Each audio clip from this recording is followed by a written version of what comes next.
Darshanbhai Pandya YouTube ચેનલને like share subscribe and comment અવશ્ય કરશો. Thanks for watching. Have a nice day.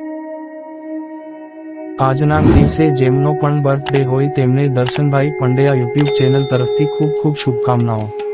તેમજ આજના દિવસે જેમની પણ મેરેજ એનિવર્સરી હોય તેમને દર્શનભાઈ પંડ્યા યુટ્યુબ ચેનલ તરફથી ખૂબ ખૂબ શુભકામનાઓ પાઠવવામાં આવે છે.